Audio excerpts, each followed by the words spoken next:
días, nos encontramos el día de hoy en el webinar La hipoxia y el entrenamiento, en donde vamos a hablar de la incidencia de la hipoxia y sus variaciones en el entrenamiento deportivo. El día de hoy nos va a estar acompañando la estudiante de medicina en octavo semestre, Manuela Giral, y mi persona, Jorge Steven Uribe Osorio, estudiante de profesional en deporte del tercer semestre. Primero que todo, vamos a explicar cuál es la definición de hipoxia para tener un entendimiento un poco más profundo de cuál es el tema que vamos a tratar hoy. La hipoxia se define a grandes rasgos como una baja en la concentración de oxígeno en nuestra sangre.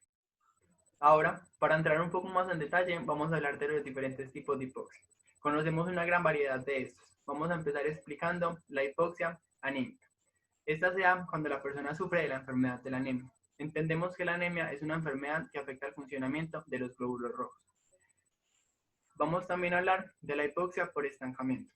Cuando hablamos de la hipoxia por estancamiento, hablamos de que de manera voluntaria o involuntaria hay una restricción en el flujo sanguíneo en una parte específica de nuestro cuerpo. Cuando hablamos del tipo citotóxico, hablamos de que tenemos algún agente químico que afecta el funcionamiento o la obtención del oxígeno en nuestra sangre. Ahora hablando de la hipoxia hipoxémica, hablamos de las varianzas que tienen la presión atmosférica en la obtención de oxígeno por nuestros pulmones. ¿Qué quiere decir esto? Que a diferentes presiones atmosféricas, la obtención de oxígeno por nuestros pulmones va variando. Cuando hay una disminución en esta presión, nuestros pulmones tienen una capacidad menor de obtener oxígeno y esto va a reducir las concentraciones de oxígeno que se encuentran en nuestra sangre, produciendo así una hipoxia. Cuando hablamos de las enfermedades pulmonares, hablamos de que la capacidad de nuestros pulmones de absorber y pasar oxígeno a nuestra sangre se ve limitada, lo que producirá una disminución en las concentraciones de oxígeno en nuestra sangre, lo que se conoce también como hipoxia. También la capacidad cardíaca va a influir mucho en el oxígeno que llegue a nuestros tejidos, lo que podría causar una hipoxia si el funcionamiento de nuestro corazón no es el óptimo. Cuando hablamos de la hipoxia aguda, hablamos de una hipoxia o una exposición por breves periodos de tiempo a la hipoxia. Cuando hablamos de una exposición crónica, hablamos de una exposición que tiene un periodo de tiempo muy prolongado o incluso personas que viven en situaciones de hipoxia de manera permanente. También tenemos los tipos intermitentes. Aquí podemos hablar de intermitentemente pasivo o intermitentemente activo. Esto se va a referir a las actividades que hagamos dentro de los estados de hipoxia. Ahora, para entrar un poco más en detalle, vamos a hablar de cuál es nuestra respuesta a nivel molecular a la hipoxia. Para entender un poco más este concepto, tenemos que hablar de que normalmente dentro de nuestras células hay un factor que se conoce como el factor inducible por hipoxia alfa. Cuando estamos en presencia de oxígeno, ese factor no tiene la capacidad de expresar o de tener sus funciones normales o las que debería realmente tener porque sufre una transformación al reaccionar con el oxígeno. Esto lo que produce es una hidroxilación y posteriormente una degradación proteosomal. Cuando no hay presencia de oxígeno, tenemos que realmente el factor tiene la capacidad de expresar los genes que debería expresar para lograr las funciones que vamos a ver próximamente que tiene la hipoxia. Cuando nos encontramos en situaciones en falta de oxígeno, el factor inducible por hipoxia tiene la capacidad de llegar al núcleo celular, gracias a que la señalización que produce, la hidroxilación que sufre cuando entra en contacto con oxígeno no se produce. Al llegar a la célula o al núcleo celular, hay una fusión entre el factor inducible por hipoxia alfa y el beta. Cuando esta transformación sucede, este factor tiene la capacidad de llegar al ADN y producir señalizaciones que van a ayudar a la síntesis de hormonas como la EPO o hormonas relacionadas con la angiogénesis. Estas adaptaciones fisiológicas son realmente lo que nos va a ayudar o lo que nos va a dar la perspectiva hacia el deporte y cómo la hipoxia puede inducir en el rendimiento deportivo. Cuando hablamos de la incidencia en el deporte de la hipoxia, tenemos que hablar de que estamos entrenando en condiciones de falta de oxígeno o en condiciones de altura. Cuando hablamos de esto, hablamos de que las adaptaciones fisiológicas que queremos lograr se van a ver aumentadas cuando estamos a nivel del mar. La idea de los entrenamientos en hipoxia son aumentar el rendimiento deportivo o nuestra capacidad de transportar el oxígeno o de resistir la producción de ácido láctico a nivel del mar. Los investigadores a lo largo del tiempo han experimentado con múltiples exposiciones a la hipoxia. Como lo habíamos mencionado anteriormente, en los tipos de hipoxia teníamos que intermitentemente podíamos tener exposiciones, tanto pasivas como activas. En este momento vamos a hablar de la exposición pasiva. Esto se refiere a la exposición ya sea a la altura o a situaciones simuladas de hipoxia en situaciones en las que realmente no tenemos una actividad física demandante o incluso ningún tipo de actividad física.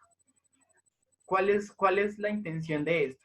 La intención es realmente adaptar a nuestro cuerpo sin generar un estrés adicional al de la hipoxia a las adaptaciones que produce la falta de oxígeno. ¿Qué podrían ser estas adaptaciones? Como habíamos mencionado anteriormente, cuando tenemos la exposición a hipoxia, tenemos la capacidad de sintetizar hormonas relacionadas con la angiogénesis y factores hemodinámicos como la producción de glóbulos rojos. Esto es lo que realmente se lleva a cabo durante estas investigaciones. Además de esto, también se logra evidenciar que hay un aumento en la resistencia anaeróbica gracias a que dentro de las faltas de oxígeno que se experimentan en la hipoxia, la producción de energía se ve llevada a la respiración anaeróbica y la producción de ácido láctico se va a ver aumentada. Por lo tanto, nuestra capacidad de tampón debe verse aumentada para poder manejar este tipo de situaciones. Múltiples investigadores a lo largo del tiempo han evidenciado que la exposición pasiva a la hipoxia nos puede ayudar a aumentar nuestra resistencia o nuestro rendimiento en las condiciones anaeróbicas. Lo que quiere decir que el aumento del nivel de ácido láctico y su posterior producto, el lactato, tendría menor incidencia en la fatiga, tanto mental y física, de los atletas. Ahora, siguiendo por la línea del tipo intermitente, vamos a hablar de la exposición activa a la hipoxia. Cuando nos referimos a la exposición activa, tenemos que hablar de que en este caso sí vamos a tener actividades demandantes dentro de situaciones de hipoxia. ¿A qué nos puede llevar esto? A una producción de ácido láctico mucho mayor, ya que estamos demandando una mayor cantidad de energía. Los efectos que se producen a esto van a ser muy similares a la exposición pasiva. Vamos a tener aumentos en los niveles hemodinámicos y en nuestra resistencia al ácido láctico. Pero lo importante en este caso sería que estos niveles van a ser mucho más grandes. Cuando nos exponemos a una mayor cantidad de ácido láctico, nuestro cuerpo va a tener la necesidad de disminuir estos niveles o de tener una mejor función de tampón mucho más eficiente para poder sobrellevar las actividades a las que los estamos exponiendo. El mecanismo por el cual se logran estas adaptaciones es la necesidad de nuestro cuerpo a sobrevivir a las situaciones en las que nos encontremos. Cuando nos encontramos en situaciones de hipoxia o de poco oxígeno, nuestro cuerpo va a tener la necesidad de tener hiperventilación, o sea, tratar de absorber tanto oxígeno como podamos. Esto lo que va a llevar es que se reduzcan los niveles de CO2 que produce nuestro cuerpo. Sin embargo, los niveles de ácido láctico no se van a disminuir con tanta facilidad y la secreción renal de bicarbonato tiene que aumentar. Esto, a la larga, va a producir que nuestra capacidad de tampón incremente. Esto lo que podría significar es que a través del tiempo la capacidad de nuestros atletas para resistir el ácido láctico y por lo tanto aumentar el umbral del ácido láctico o el umbral anaeróbico de los deportistas a nivel del mar. Ahora, a partir de la exposición tanto pasiva como activa, los investigadores también han hecho una combinación de ambas y han expuesto a los atletas tanto exposiciones activas como pasivas en el mismo periodo de tiempo. Y querían mirar si realmente los resultados se incrementaban. Lo que encontraron era que realmente los resultados lograban aumentar y que la combinación de ambas exposiciones podría ser beneficioso para el rendimiento deportivo. Como ya hemos hablado y mencionado anteriormente, la producción de ácido láctico va a ser mayor y por lo tanto nuestra capacidad de tampón va a tener que aumentar. La capacidad de nuestro cuerpo de transportar y recibir el oxígeno también va a aumentar y realmente esas son las adaptaciones que necesita el cuerpo humano cuando las situaciones de oxígeno se ven disminuidas. Anteriormente mencionábamos las exposiciones a la hipoxia. Hablábamos de la exposición activa, pasiva y mixta. Cuando hablamos de estas exposiciones, podríamos estar hablando de situaciones de altura o situaciones simuladas de altura. Esto lo que producía era una hipoxia a nivel global, o sea que todo nuestro cuerpo sufría de una disminución en los niveles de oxígeno sanguíneos. Ahora vamos a hablar de una metodología un poco más específica. Entonces vamos a hablar de la oclusión. Cuando hablamos de oclusión, hablamos de que en una zona específica de nuestro cuerpo va a haber una restricción en el flujo sanguíneo y por lo tanto una disminución en los niveles de oxígeno que va a llegar a nuestros tejidos, o también conocido como la hipoxia. Cuando hablamos de este tipo de entrenamientos o de metodologías para el entrenamiento, nos referimos a que se aplican torniquetes en las zonas más proximales de nuestras extremidades, para de esta manera limitar la cantidad de sangre que llega a los tejidos. ¿Cuáles son los beneficios de este tipo de entrenamientos? Esta situación local de hipoxia lo que va a lograr es un aumento de los metabolitos producidos por las contracciones musculares. Esto quiere decir que tanto la producción de ácido láctico como de CO2 se va a ir acumulando en nuestro tejido. Esto lo que va a llevar es a un aumento en la presión intramuscular y un aumento en la presión arterial. Cuando hablamos de este tipo de aumentos en las presiones, hablamos de que hay un aumento en el estrés oxidativo que tiene nuestro organismo. Y se ha evidenciado que este tipo de mecanismos o este tipo de estrés oxidativo puede ayudar al incremento de la masa muscular o a la hipertrofia. La señalización de este tipo de productos, tanto el ácido láctico, los iones de hidrógeno y el CO2, se han demostrado que tienen una influencia en la síntesis de proteínas para la hipertrofia muscular. Ahora vamos a ver un poquito más dentro de la perspectiva médica cómo funciona la hipoxia dentro de nuestro cuerpo. Mi nombre es Manuela Quiral Zapata, soy estudiante séptimo, pues finalizando séptimo semestre de medicina. Les voy a hablar un poquito pues como desde la parte médica de los efectos adversos del entrenamiento en hipoxia. Entonces comencemos. Primero les voy a como una introducción. Entonces, como nos dijo Steven, la hipoxia se define como una reducción en el contenido o la presión parcial de oxígeno a nivel celular. Se conocen que van a haber varios tipos de hipoxia, que también nos lo dijo Steven, que responden, depende de las causas que lo provocan y el tiempo que hay de exposición. Desde el punto de vista de las causas, se han descrito la hipoxia anémica, la hipoxia por estancamiento, la hipoxia citotóxica y la hipoxémica. Esta última, la hipoxémica, es la más relevante para el mejoramiento del rendimiento muscular. Entonces, ¿qué beneficios se han visto? Se han visto beneficios a través de los diferentes estudios que se han hecho con el pasar de los años. Entonces, se han encontrado muchísimos beneficios. Entre ellos tenemos los beneficios cardiometabólicos, la sensibilidad a la insulina, la disminución de LDL, o sea, del colesterol de alta densidad, mejor aprovechamiento de la glucosa, la disminución en los triglicéridos y en cuanto a la parte muscular, pues lo que más importante, a lo que más se refiere es a la hipertrofia muscular. También es necesario conocer y considerar los riesgos de las condiciones pues, que se dan en la hipoxia y se describen pues algunas de las repercusiones nocivas como la fatiga con alteraciones neuromusculares, el aumento del estrés oxidativo, las alteraciones inmunológicas e inflamatorias, los efectos sobre el árbol vascular, ya que la hipoxia genera vasoconstricción, la excesiva policitemia, los trastornos del ritmo ventricular y supraventricular, y las perturbaciones que se puedan dar a nivel psicológico. También tenemos entonces dentro de esas perturbaciones psicológicas o psiquiátricas, la ansiedad, la depresión, las lagunas cognitivas y la dificultad para expresar las emociones.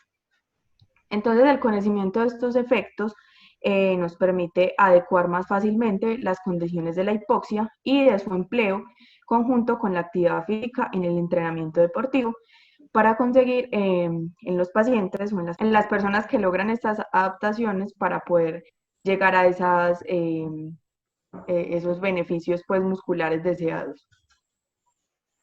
Ya hablando muy bien, pues, adentrándonos en los efectos adversos, tenemos entonces que además de los beneficios potenciales del entrenamiento, en hipoxia, uno siempre debe considerar pues los resultados negativos que se puedan dar. Entonces sabemos que la isquemia prolongada puede causar necrosis en el tejido muscular.